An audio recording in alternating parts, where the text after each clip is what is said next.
Alright, what's up guys? This is Kipper from IFAGaming.com.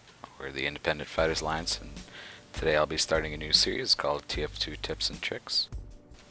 Today will be, basically what this series will be is examining different maps that are used in competitive play and then even some pub play.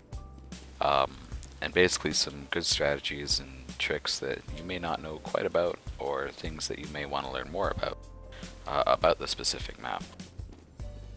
And what this is hoping to do is get you to understand more about the map side of the gameplay other than just the weapons and the hats. This is because of an issue that we've noticed weekly in our community Highlander, that players understand how to play competitive play but don't entirely understand the map. So hopefully now I'll be doing a weekly video series examining the map that we'll be doing for the week.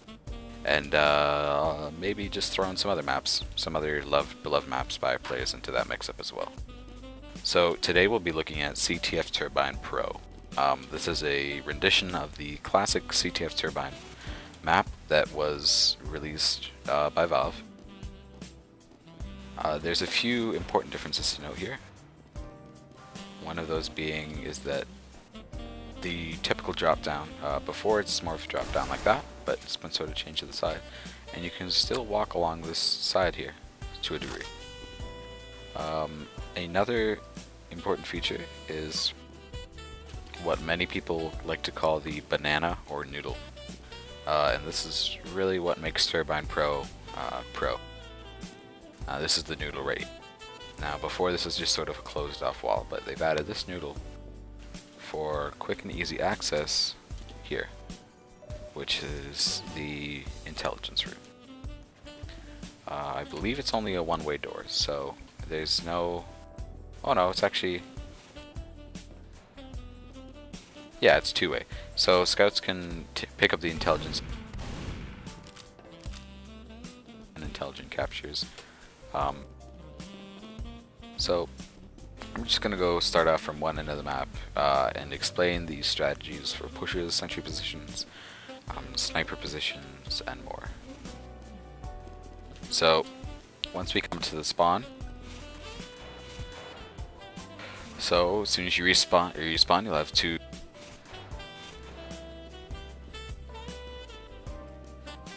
an engineer sitting here in the intel room at all times. Good sentry positions is typically here, here, or here. Here is the most favorite map or position for a sentry. The reason for that being is that it covers most of the area, and the only spam that can even affect it is people that deliberately jump out the store and Uber in. Everything else dies. An important thing to notice is that you can't put a sentry here and a dispenser here, because the sentry will block the dispenser and people will Uber in here, kill the sentry, then kill the dispenser, and the sentry was useless. Some people will even put the heavy medic pair in here and say, screw you, NG. And the NG will actually come straight out this door here, and actually typically go out through the sniper deck, as it'll be called. Because this is all this area is for, more or less, the snipers and pushes through the corridor. Now some teams will set up a sentry on this storage container here, or even this one, and keep it wrangled so that it can stop the entire pushing area from here. So it's nearly impossible to push into this side of the base. But scouts can easily pass through it or pass by it with bonk, so sometimes you'll keep a pyro or a demo or a soldier in the spawn, which is this is a really good strategy. I know it's typically what we use, and it's really good for comp play. Not so much for pub play actually though, because you know with play you're gonna have 3 medics and they're all gonna Uber and you're gonna be like, nope, dead. So that's basically the sentry positions. It just mirrors for the other side. So we're looking for good flanks for scout for now. So this tunnel here is where some teams will do their pushes, and it's very wide open. So let's say a heavy medic comes through here, right? Bam, bam, bam, medic dead. Right, so it's a very good position for scout over here. On the other flip side, this wide open area is a really good place for scout if you're a typical jumping scout. You can easily get above people, land some meat shots on. It's a very wide open area for scouts, and it's really good. Other positions are through the actual spawn way. This is very susceptible to spam, so it's kind of dangerous. But you can go straight up to their spawn and try and harass in this area. You'll usually die pretty easily, and sometimes if the sentry isn't here, you can try and go for a pick in here, but again, if a sentry's here, it's pretty much useless. The most important role of the scout here, though, is capturing the intelligence. You know, you're the fastest class, so you're the best to capture. On the immediate rollout, like as soon as the game starts, exactly what you want to do is follow my path. Gonna go out this door, hope that demo doesn't have stickies, jump up into the noodle, through the noodle, out the door. You can use bonk or not. The engineer probably won't have a sentry. You pick up, you run back, you shift jump or you crouch jump into the noodle, go through here, and then you're met with two possibilities. You can either go back through your spawn, which could be being attacked right now, or you can do this. Jump on top of the nuclear reactors or whatever you want to call them, and the barrels, and go through this way, or even through this corridor or up there. It's very general about what you want to do next, but either way, if you do it fast enough, it's, you know, basically an instant cap. Killing the other scout is also a good strategy in case if you don't feel totally confident about capturing it in time, because that stops their possibility of capping it. I don't know if there's actually crits after you cap it on the actual comp play. If it is, it's very important to try and make use of that. But I don't think that ever happens. So, I guess soldiers and demo man should typically be sticking around with the pocket. Soldiers are really good in this position too, because there's only a few ways to go in and they're easy to spam. You can even go up here, prevent snipers from doing anything, because snipers are squishy and they die easily. Pyro is always going to want to be sticking with the edgy or the pocket. You are the most useful support class other than medic, and you need to fulfill your role. You don't want to go in with backburner and trying to spam up. Not very smart. Heavy, unless you can either stick in the intel or you can be pushing, and you're probably going to be pushing because heavy is the best spam class. Offensive pushes, you either want to go here with a demo man, and if you run crits, everybody stands here when you defend. If you run crits, you can pop in, spam stickies, and everyone's dead. And sentries are pretty easy to tank if you have a heavy. So sentry dies, and then you cap the intel, and that's about it. So you don't even need an Uber charge in this map. Uber crits is practically just a preference.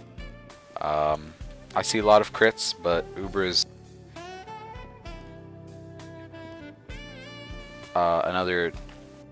that's the main pushing.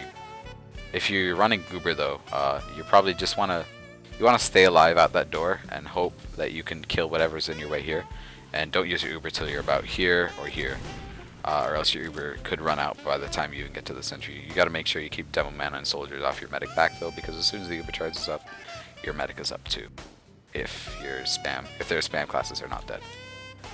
The other push you can do is up here, through the tunnels. As I pointed out earlier, it's very easy to kill by a scout, so you need to always be watching your medic's back. And then you can just drop down straight on the sentry. The advantage to this is that you lose most of the spam that you usually get in here, so it's very, very safe. The final attacking position is you can go straight up the spawn. It's very, very dangerous because people are constantly respawning and people are on your ass, so it's not totally safe. That's pretty much it for pushes. As far as sniper and spy, snipers will always be on that deck, as I said earlier. Sometimes you'll see them in this area too. And if it's a really good offensive sniper, you might even see him coming in on pushes, and they have the serious advantage, and going for medic. So finally we get to Spy. Spy is a very crucial class in this map because it's very wide open and it's very easy to get distracted with multiple pushes and snipers and all sorts of risks that come with it. This is a major pushing position, and it's super dangerous for just about everyone.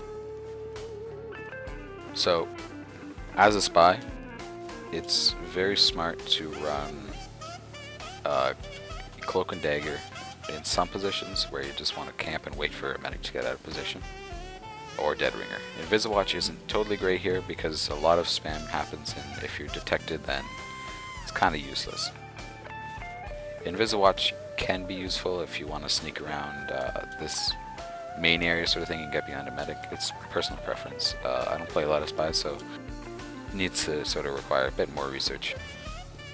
But great positions for you to go into is using this drop down to harass the NG in here. There's not much the NG can do about that if he doesn't happen to have a pyro. And since most teams hold in here, if you don't get the NG, and if the NG isn't here, you can just kind of ignore him, come here for a quick stab or two, and use your revolver to protect you after that. Or if you just want to run Dead Ringer, you can get a few quick picks and run out of there, which is probably why Dead Ringer is the best on this map, because you're constantly in danger.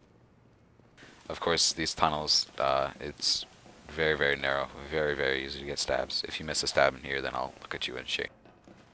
Banana is sort of dangerous to get stabs in, but teams are very nonchalant about their safety of their back while they're in here, because they're more focused on very good positions for spy. Your spy could easily be top frag in this game. It's of no surprise. We'll see.